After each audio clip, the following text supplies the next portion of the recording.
கனமழை பெய்து வருவதால் திருச்செந்தூர் கடற்கரைக்கு பக்தர்கள் யாரும் வர வேண்டாம் என்றும் பௌர்ணமி தினத்தை ஒட்டி கடற்கரையில் தங்கி தரிசனம் செய்ய வேண்டாம் எனவும் மாவட்ட நிர்வாகம் அறிவுறுத்திருக்கிறது. கூடுதல் விவரங்களை செய்தியாளர் பவானியிடம் கேட்கலாம். பவானி, இந்த அறிவுறுத்தல் தொடர்பான முழு விவரங்களை பதிவு பண்ணுங்க.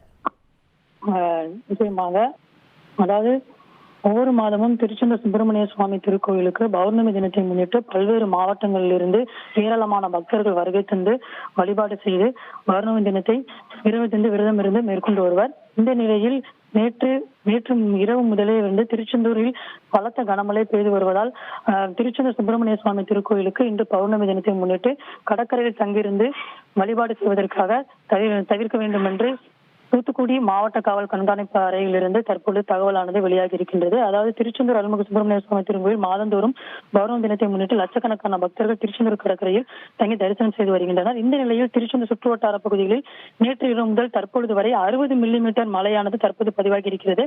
மேலும் இன்று காலை முதல் தொடர்ந்து மழை பெய்து வருவதாலும் திருச்செந்தூர் கோவில் கடற்கரை பகுதிகளில் பக்தர்கள் தங்க இயலாது.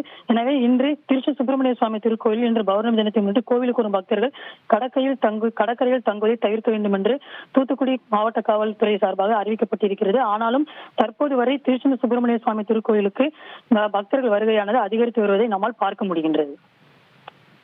நன்றி பவானி. செய்திகளை உடனுக்குடன் தெரிந்து கொள்ள உடனே சப்ஸ்கிரைப் பண்ணுங்க.